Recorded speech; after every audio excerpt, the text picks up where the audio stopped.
Pendant plus d'une heure, la commission économique de l'Assemblée nationale a étudié le programme Action Cœur de Ville, au beau milieu de Thionville, 3e ville de Lorraine. Depuis 2014, la ville compte en moyenne 580 logements de plus chaque année et d'importants travaux de développement du centre urbain. Une dynamique très étendue, voulue par la municipalité. On sait très bien que relancer un cœur de ville, ce n'est pas relancer que le commerce, c'est de la réhabilitation, c'est de la restructuration à l'intérieur d'un cœur de ville. C'est comment rendre plus attractif ce cœur de ville qui, quelque part, au fil des ans, s'est progressivement éteint pour des raisons toutes simples. Déshabitation du cœur de ville. Si vous n'avez plus d'habitants, eh ben, vous n'avez plus de consommateurs on va dire de premier rang. 222 villes en France et un plan national créé pour venir en aide aux villes moyennes qui voient une désertification de leur centre-ville. Une action forte, appuyée par le ministre de la Cohésion des Territoires et dotée d'un financement passé de 5 à 10 milliards d'euros. Nous, ce qu'on souhaitait depuis le début, c'est être capable d'aller sur le terrain, de sortir la Commission des affaires économiques de Paris 7e arrondissement et aller à la rencontre des politiques concrètes.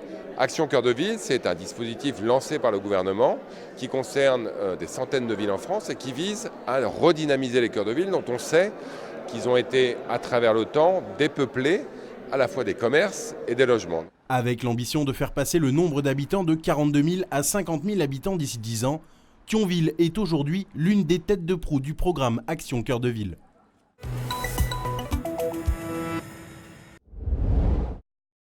Les urgences sont en souffrance. Et vraiment, il faut l'entendre. On en a marre de la violence. On ne peut plus s'en prendre. En blanc, mais en grève au service des urgences du centre hospitalier Émile Durkheim à Épinal. Seuls 4 médecins ont déclaré officiellement leur soutien au mouvement national. Mais ce mardi matin, la moitié de l'effectif médical et la quasi-totalité des soignants demandaient de meilleures conditions de travail. À force, les gens d'attendre, il y a l'agressivité qui s'y met. Et ça se comprend. Et ça se comprend. On prend une personne, après, qu'elle ait n'importe quelle pathologie. Quand on nous dit qu'il faut la mettre en salle d'isolement, on le sent monter. Et puis là, ça part tout de suite en vrille. D'où l'importance d'avoir un agent de sécurité H24 aux urgences. On manque de brancardiers pour pousser les lits dans les services. C'est très simple, mais c'est nos personnels soignants qui poussent la nuit les brancards dans les services.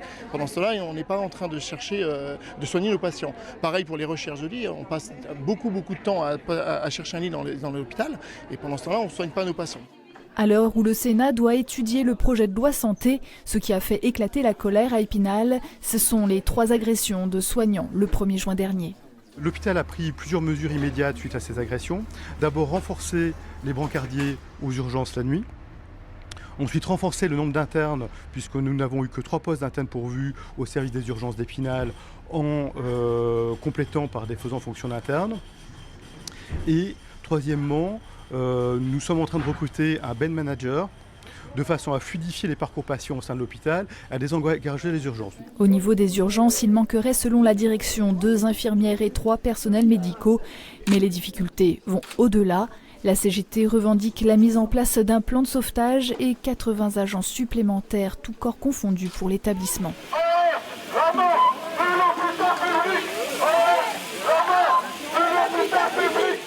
CGT et CFTC sont à l'origine du dépôt de grève reconductible jusqu'au 23 juin.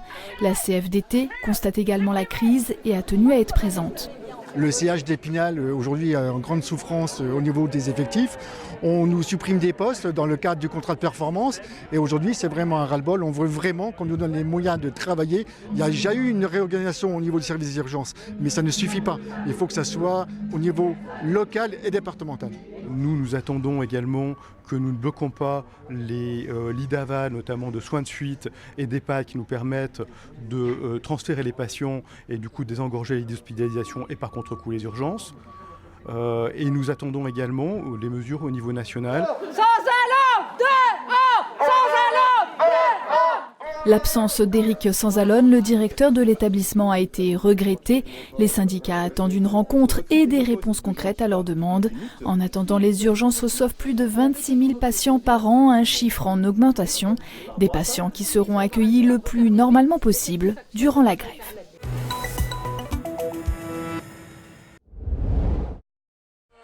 Même les colosses peuvent pleurer. Les larmes de Gilles Noël racontent toute la déception des Alsaciens. Malgré leur incroyable saison, eux voulaient aller encore plus loin et pousser le rêve un peu plus haut. Pour cela, il fallait battre Rouen, un des favoris du championnat, un club qui était encore parmi l'élite il y a 3 ans. Battu en Normandie au match aller, Gris est dos au mur et semble fébrile en début de match. Rouen en profite et prend les devants en première période. On a beaucoup donné, on a mal commencé. Voilà, on avait beaucoup d'envie, peut-être un peu trop, et c'est ça qui nous fait défaut en début de match. Malgré tout, Gris s'est accroché, a fait le dos rond avant de retrouver son basket. Celui qui a fait merveille cette saison, un jeu hyper offensif, fait de courses et de tirs rapides. La salle pleine à craquer ne demandait qu'à s'enflammer. En 3 actions, les Verts reviennent dans le match, comblent leur retard et prennent même la tête à 5 minutes de la fin. Les dernières minutes sont irrespirables, la salle est debout, le suspense total. Mais Rouen garde la tête froide et les Alsaciens se précipitent trop en attaque. Rouen s'impose à l'arraché, 78-74, et va en finale. Gris s'arrête là, la folle aventure se termine, la tête haute, sous les ovations du public, mais avec la déception de ceux qui voulaient aller encore plus haut. Personne ne nous attendait là, mais on a rendu les gens heureux et tout, et on a produit un beau basket cette année, même s'il y a eu des hauts et des bas, mais l'essentiel c'est qu'on a tous pris de plaisir. On était en demi-finale du championnat de France, pour notre première année en Pro B. Les gens vont dire que c'est super, c'est beau et tout. Je suis d'une part content, mais j'ai mon côté compétiteur qui est déçu. Donc ce soir j'ai un peu les boules. Je suis content pour les gens, voilà, je suis content pour le village. On a mis Gris sur une carte de France. Souvent, on a entendu trop souvent où est Gris. Bon voilà, maintenant j'espère que les gens savent où est Gris.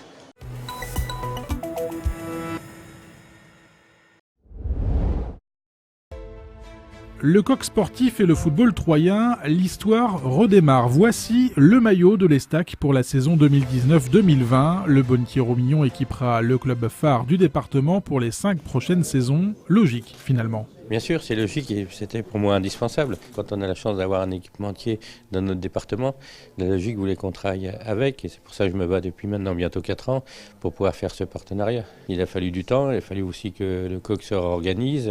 Si c'est une entreprise qui ne travaille pas comme ça au pied levé et qui veut vraiment mettre les choses d'aplomb avant de pouvoir commencer un partenariat qui est quand même important. Donc c'est pour ça que ça a duré si longtemps. Et c'est vrai que le président Mazzoni nous sollicitait depuis un moment.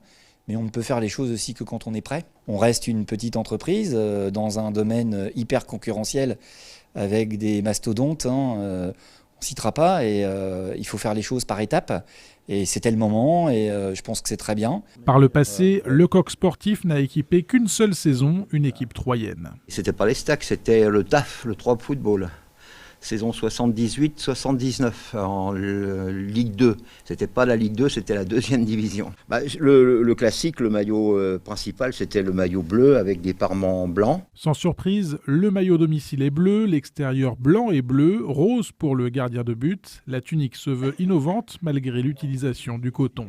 Les joueurs sont habitués à travailler en polyester, avec des maillots polyester, et il a fallu franchir ce cap avec le maillot de coton où il a fallu argumenter au niveau des joueurs, du staff, de toute façon à ce que la matière leur plaise et leur convienne pour le confort. En termes de couleur, bien sûr, on reste sur le bleu couleur du club. Après, on a travaillé sur cette première année sur un maillot assez simple, avec la touche bien sûr personnelle du coq. L'autre atout du maillot, c'est son côté quasiment 100% au bois, un maillot col rond fabriqué localement. C'est une première dans le monde du football professionnel en France. Toute la conception est réalisée à Romilly, le tricotage est réalisé à Sainte-Savine, la teinture est réalisée à Troyes. Ensuite, les petites bandes qu'on trouve dans le dos et sur le côté sont réalisées à Saint-André. Pour tout ce qui est matériaux, c'est 100% au bois. Pour la confection, il y a une petite partie à Romilly, environ 3-4%. Et le reste est réalisé au Maroc. Les joueurs de l'Estac étraîneront leur équipement siglé Le Coq le 26 juin, le jour de la reprise. Quant au maillot officiel, il est d'ores et déjà disponible en précommande au prix de 75 €.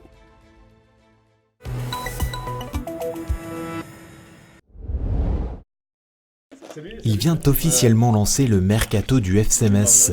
Fabien Santonze est désormais grenat pour les 5 prochaines saisons. L'ancien Lensois de 23 ans, auteur d'une nouvelle saison remarquée en Ligue 2, où il figure notamment dans l'équipe type du championnat, vient ainsi renforcer un secteur de jeu appauvri depuis les départs d'Ivan Baliou et de Jonathan Rivierez. Après l'échec du RC Lens en barrage dans sa quête d'un retour en Ligue 1, les dirigeants messins ont flairé la bonne affaire. Seulement il fallait aller vite pour concrétiser le transfert du jeune Isérois. Nos échanges ont rapidement été de bons échanges parce qu'on était sur la même longueur d'onde entre sa volonté d'avoir un club qui lui permette de franchir une étape et nous, la volonté d'avoir un joueur avec potentiel Ligue 1 et qu'on puisse développer. Voilà, on était dans la même logique. Et le discours qu'il a eu avec Fred Antonetti, les entretiens et avec Vincent Ognon ont confirmé qu'on était dans la même logique. Auteur de 39 apparitions la saison dernière, l'ex-milieu offensif reconverti défenseur après son passage à Evian sous les ordres de Safet Suzic, veut maintenant faire ses preuves au plus haut niveau en découvrant l'élite. J'étais séduit par le projet, par le jeu que l'équipe a proposé cette saison. Voilà, et je pense que pour moi, de m'intégrer dans ce système va me permettre de progresser encore plus. Car je suis un compétiteur et j'ai envie de donner toujours plus, donner le meilleur de moi-même. Et je pense que dans ce club, c'est la bonne décision. Avec son apport offensif et ses qualités de vitesse, Fabien Santons devrait être promis à une place de titulaire. Sa double aile ne devrait pas être Laurent pour qui la tendance serait à un départ. Avant l'annonce imminente d'autres officialisations, le FC Metz tient peut-être là l'une des belles surprises de son recrutement.